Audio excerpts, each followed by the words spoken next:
সর্ষে ফুল খাবো বলে এই সর্ষে গাছগুলো লাগিয়েছিলাম। তো সর্ষে শাক তো খেয়েছি, দুবার খাওয়া হয়ে গেছে। আর এখন এই সর্ষে ফুলগুলো সিডস হয়ে যাচ্ছে। আর এই এক মুঠো ফুল পেয়ে এলাম। আর এখানে গাছগুলো না নষ্ট হয়ে গেছে। আসলে এখানে এই জায়গাটা এতটা পরিমাণে কুল পড়ে, আর এই কুল কুড়াতে আসতে গেলেই এই গাছের অবস্থা দফা রফা হয়ে যাচ্ছে।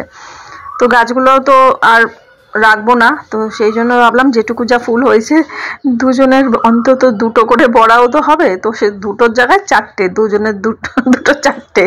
আসলে ফুলটার কেমন টেস্ট সেটাই তার জন্যই বড়া, মানে গাছ বড়া খাবো বলেই গাছটা লাগিয়েছিলাম। কারণ সর্ষে ফুল তো বাইরে বাজারে কিনতে পাওয়া যায় না, এখানে শাক পাওয়া যায় কিন্তু ফুলটা পাওয়া যায় না। তো যাই হোক, ওই বড়া ভেজে নিচ্ছি, একটু ডালের সাথে খাবো। খারাপ লাগেনি, ভালোই লেগেছে। হ্যাঁ, আর একটু বেশি হলে হয়তো ভালো লাগতো, ফুলটা যদি একটু বেশি হতো।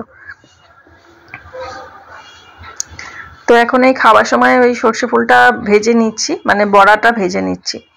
এখানে আছে ওই সর্ষে ফুলের বড়া, আমার দুটো নিচে, হাজব্যান্ডকে দুটো দিলাম। আর এখানে আছে শসা দিয়ে মুগ ডাল, আর এখানে আছে সমস্ত রকম সবজি, শিম, আলু, কাঁচকলা, পেঁপে দিয়ে সেদ্ধ। কাঁচকলা দিয়েছি বলে এরকম কালচে হচ্ছে, একটু বাটার দিয়ে আর কাঁচা লঙ্কা দিয়ে মেখে নিয়েছি।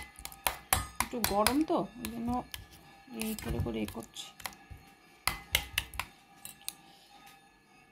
আর সাথে কুলের চাটনি খাবার শেষে খেয়ে নেব, শেষ পাতে।